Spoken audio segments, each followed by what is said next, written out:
স্বাস্থ্য সহকারীদের ৬ দফা দাবির লক্ষ্যে কিন্তু শেরপুরেও কেন্দ্রীয় কর্মসূচির অংশ হিসেবে কিন্তু তারা সকাল ৮টা থেকে ১১টা পর্যন্ত কিন্তু অবস্থান কর্মসূচি ইতিমধ্যে পালন করা শুরু করেছেন। আমি আপনাকে আরেকটু জানিয়ে রাখতে চাই, শেরপুর জেলার ৫টি উপজেলার ১৫৭ জন কিন্তু স্বাস্থ্য সহকারী শেরপুরের যে সিভিল সার্জনের যে কার্যালয়টি রয়েছে, সে কার্যালয়ে কিন্তু তারা অবস্থান কর্মসূচি পালন করে যাচ্ছেন।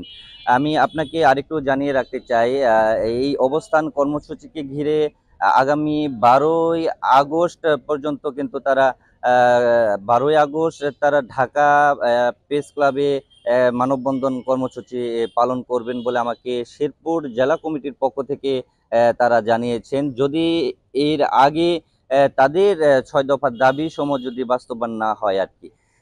এছাড়া আমার সাথে এই মুহূর্তে সংযুক্ত আছেন শেরপুর স্বাস্থ্য সহকারীর যে কমিটি রয়েছে, সে কমিটির সাধারণ সম্পাদক। আমি একটু তার সাথে কথা বলে বিস্তারিত জানবো। আজকে আপনারা এই কর্মসূচি যথারীতি পালন করে যাচ্ছেন। আগামী ১২ই আগস্ট আপনাদের একটা মানববন্ধন রয়েছে। এই মানববন্ধনের এর আগে যদি আপনাদের কর্মসূচির মধ্য দিয়ে যদি আপনাদের দাবি মানা হয়, পরবর্তীতে আপনাদের কি ধরনের কর্মসূচি হাতে থাকবে একটু যদি বলতেন। বাংলাদেশ হেলথ অ্যাসোসিয়েশন কেন্দ্রীয় সমন্বয় পরিষদ কর্তৃক ঘোষিত ৬ দফা দাবি বাস্তবায়নের লক্ষ্যে আজকে শেরপুর সিভিল সার্জন কার্যালয়ের সামনে শেরপুর জেলার ৫ উপজেলার সকল স্বাস্থ্য সহকারীবৃন্দ এখানে উপস্থিত হয়েছেন। আপনারা জানেন যে আমরা ৬ দফা দাবির দীর্ঘদিন থেকে আমরা আন্দোলন সংগ্রাম করে যাচ্ছি। আমাদের দাবিগুলো হচ্ছে নিয়োগ বিধি সংশোধন, শিক্ষকতা যোগ্যতা স্নাতক এবং আমাদের ইন সার্ভিস ট্রেনিং শেষে ১১তম গ্রেডে আপডেটেশন, আমাদের টেকনিক্যাল পদমর্যাদা এবং পরবর্তী ১৪ গ্রেডে সময় ধারাবাহিকতা বজায় রাখা। আমাদের এই ৬টা দাবির লক্ষ্যে আমরা দীর্ঘদিন থেকে নিয়মতান্ত্রিক উপায়ে আমরা আন্দোলন কর্মসূচি পালন করে যাচ্ছি। আগামী ১২ই আগস্ট ঢাকা প্রেস ক্লাবে আমাদের মানববন্ধন এবং সংবাদ সম্মেলন আছে। ১২ই আগস্টের মধ্যে যদি আমাদের দাবি বাস্তবায়ন হয়ে যায়, তাহলে আমাদের আর কোনো কর্মসূচি ভবিষ্যতে হয়তো থাকবে না। আর যদি আমাদের যদি দাবি বাস্তবায়ন না হয়, তাহলে ১২ই আগস্ট থেকে সংবাদ সম্মেলন থেকে আমাদের কেন্দ্রীয় যে পরিষদ রয়েছেন সমন্বয় পরিষদ, সেখান থেকে ১লা সেপ্টেম্বর থেকে সারা দেশে ইপিআই সহ সকল কার্যক্রম শাটডাউন ঘোষণা করা হবে। শুনছিলেন সংগঠনটির সাধারণ সম্পাদক আনোয়ার রশিদ। বিষয়ে আমি আর একটু কথা বলবো সংগঠনটির সভাপতি জনাব মশিউর রহমান। আপনি একটু আমাকে জানাবেন যে আজকে কর্মসূচিকে ঘিরে কি কি পদক্ষেপ আপনারা গ্রহণ করেছেন। ধন্যবাদ।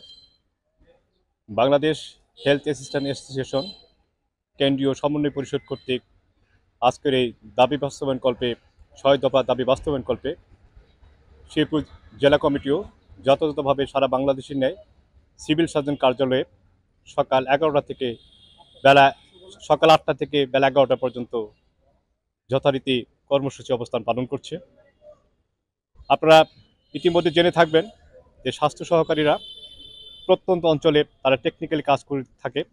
তাদের প্রাণের দাবি, তাদের ন্যায্য দাবি টেকনিক্যালি পদমর্যাদা, তাদের উচ্চতর গ্রেড প্রদানের লক্ষ্যে স্নাতক ডিগ্রি সংযোজন করে ১৪তম গ্রেড প্রদান, ইন সার্ভিস ট্রেনিংয়ের মাধ্যমে ১১তম গ্রেড প্রদান, টেকনিক্যালি পদমর্যাদা, প্রমোশনের ক্ষেত্রে যথাযথভাবে উচ্চতর গ্রেড প্রদান সহ ৬ দফা দাবির জন্য বাস্তবায়ন হয়, সেই লক্ষ্যে আমাদের আজকের এই সিভিল সার্জন কার্যালয়ে অবস্থান কর্মসূচি পালন করতে যাচ্ছে। ভাইরা, অনেক আশা নিয়ে ১৯৯৮ সাল থেকে অদ্যাবধি আমরা শুধু আমাদের প্রাণের দাবি, আমরা টেকনিক্যালি কাজ করে থাকি, আমাদের টেকনিক্যালি পদমর্যাদা দেওয়া হোক। আমরা জাতির বৃহত্তর স্বার্থে বিভিন্ন টিকাদান কর্মসূচিগুলি পালন করে থাকি। আমরা টেকনিক্যালি দক্ষ নয়, তারপরেও আমাদের টেকনিক্যালি কাজগুলো করানো হচ্ছে। আজকে সময়ের দাবি সারা বাংলাদেশের নেই, এই শেরপুরও আজকে যথাযথভাবে ৫টি উপজেলার স্বাস্থ্য সহকারী ভাই বোনরা সকাল ৮টা থেকে ১১টা পর্যন্ত তাদের প্রাণের দাবি বাস্তবায়ন করার জন্য সবাই একত্রিত হয়েছি। আমরা আশা পোষণ করব কেন্দ্রীয় দাবি বাস্তবায়নগুলো যেভাবে সারা বাংলাদেশের ন্যায় শেরপুরও করবে, এবং যতক্ষণ পর্যন্ত আমাদের দাবিগুলো বাস্তবায়িত না হবে ততক্ষণ পর্যন্ত সেন্ট্রালে যে কর্মসূচিগুলো দিবে আমাদের শেরপুর জেলা সেগুলো অক্ষরে অক্ষরে বাস্তবায়ন করবে। ধন্যবাদ। শুনছিলেন সংগঠনটির সভাপতির কথা। এই ছিল শেরপুর থেকে আমার কাছে সর্বশেষ।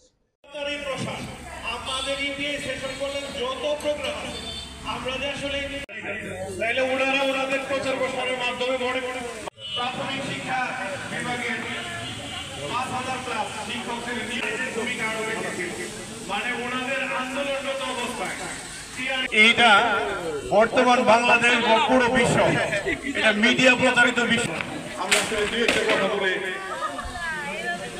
আমরা বাংলাদেশ রাজ্য সমিতি শিল্পী জেলা শাখার ধারা বিষয়ক সম্পাদক আপনাদের সামনে সংক্ষিপ্ত বক্তব্য দেবেন আমাদের লোকাল যিনি রিপোর্টার এসেছেন আপনারা সুশৃঙ্খল